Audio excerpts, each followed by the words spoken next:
Dès 6 heures ce matin, la grève des employés de la STM a été mise sur pause et aujourd'hui, les portes sont ouvertes. Est-ce que tu es content qu'aujourd'hui tu peux prendre le bus puis le métro? Pour le moment, je suis content parce que là, je peux retourner à la maison et prendre la sieste. Je suis un peu triste pour les travailleurs.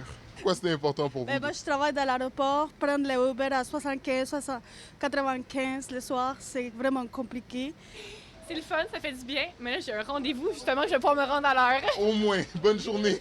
On remercie la STM, on remercie tout le monde qui a pu avoir cette suspension de grève. La mairesse désignée, Soraya Martinez-Ferrada, se réjouit de la nouvelle, mais espère tout de même que la grève sera réglée d'ici samedi et dimanche, puisque d'autres journées de grève sont prévues en fin de semaine.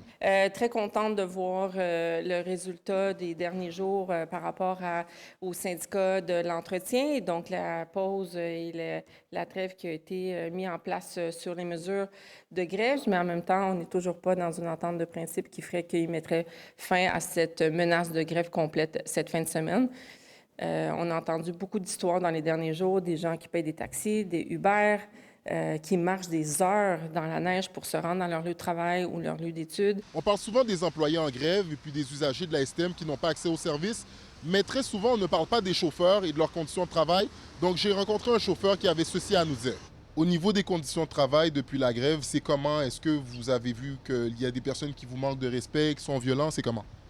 C'est sûr, le monde ne sont pas très contents comme, à cause du coupure du service, mais en fait, c'est pas nous qui sommes en grève, c'est l'entretien, mais le monde ne veut pas comprendre ça. Et on est là pour donner le service tout le temps. Je veux que les gens comprennent qu'on travaille pour eux, on donne le service, on donne tout ce qu'on peut pour eux. Donc, c'est ça, on est à côté d'eux, c'est pas contre eux. Malgré la suspension de la grève, le syndicat rappelle l'importance de celle-ci et ses revendications face à l'employeur. Pour nous, ça ne fonctionnait pas au niveau du monétaire, c'est sûr et certain. L'employeur nous propose des pistes d'autofinancement par des reculs à notre convention collective, donc veut soustraire des éléments de notre convention collective, veut sous-traiter certains des services qu'on fait à l'interne pour être capable d'injecter de l'argent au niveau des conditions salariales. Pour nous, c'est une fin de non-recevoir à ce niveau-là. Si je vous disais que samedi et dimanche, il se peut que la grève se poursuive et que tous les services soient en arrêt. C'est un peu triste. Uber va avoir beaucoup d'argent. Est-ce que vous travaillez en fin de semaine?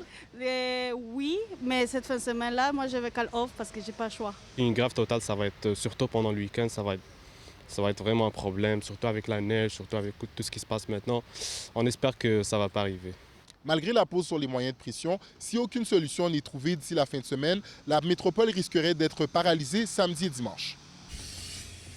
À Montréal, Sacha Olkimirazil pour Novo Info.